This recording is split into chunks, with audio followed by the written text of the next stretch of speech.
forest health is really the foundation of what we do. We make maple syrup as a way to continue to take care of our land. I think of it from the standpoint of like maple sap is a gift from healthy trees, right? And we want to be able to sustain that long term. And individual tree health is tied into broader forest health, and so that's really the focus of what we do.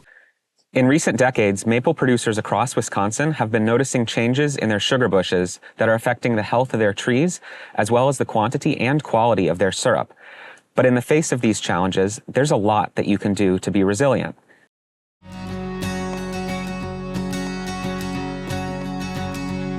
We've made syrup on the farm here for many generations, but for about the last 15 years, we've been commercial maple syrup producers, and currently we run just shy of 4,000 taps. One of the things we've noticed is earlier tapping seems to be more common. Years ago, it was the 1st of March, give or take a week, and that was almost the law.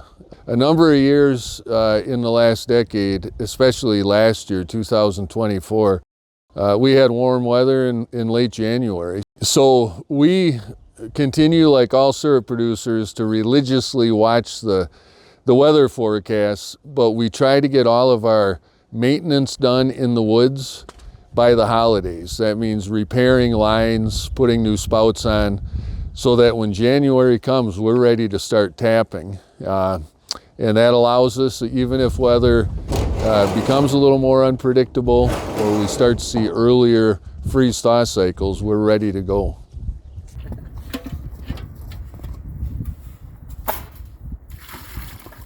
So I grew up making maple syrup in the woods with a flat pan, maybe tapped 100, 200 trees. But over the last about 10 years, we've been into a little bit larger scale commercial production with a reverse osmosis evaporator, tapping somewhere around 1,000 trees a year.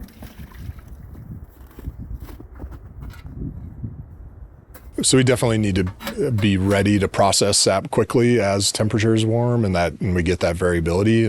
So we've done, a few things. One is using more stainless steel storage tanks, which are generally easier to clean, have less microbial buildup in them. And then also the use of an RO is really important during that time, just because of the speed at which you can process sap. One of the recent studies that I found interesting and has already had an impact on our operation is the fact that red maple produces similar sap yield, sugar contents, and quality maple syrup as sugar maple. In the past, I've avoided tapping red maples just because there was an element of uncertainty, but since that research came out, we get into stands that are mixed sugar maple and red maple, and it allows us to, in some cases, double the number of taps, double our sap yields, and double the amount of tasty maple syrup we make. And then long-term, from a climate standpoint, red maples are way more adaptable and have a wider range.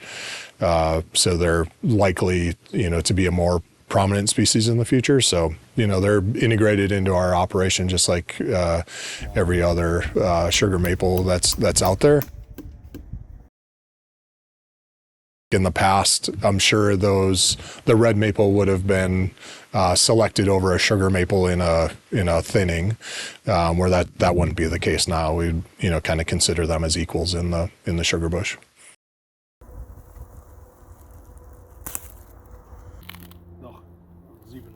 So I think we're, with warmer conditions, creating more favorable environments for invasive species. And I think that's true probably of what we're already seeing now. Like, would buckthorn or honeysuckle, thrive in the climate from 1900 here? Who knows, but it seems less likely. Trying to limit the spread of species through equipment would be an important part of that consideration, and important thing for all of us to be thinking about, even when that's just driving a four-wheeler through there in between sites, right?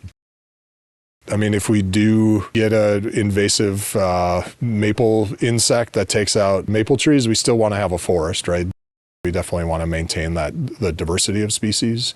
The other thing we want to encourage is the diversity of ages of trees, so encouraging regeneration, keeping a variety of age classes within that forest is important. Again, in case of whatever's going on, a windstorm, an invasive species, whatever might impact a particular group of trees. Associate with other maple syrup producers. Consider joining your state Maple Syrup Producers Association, like here in Wisconsin. Talk through issues you're having in your operation, see what solutions they may have implemented if they've faced the same problem, and spend as much time as you can learning.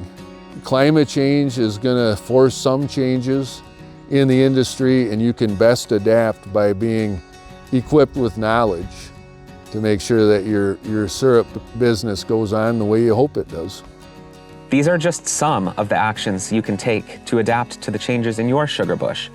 Whether you're concerned about deer browsing, drought, or extreme rainfall, visit maple.extension.wisc.edu/adaptation-menu to explore more actions and get resources to help your sugar bush thrive for many years into the future.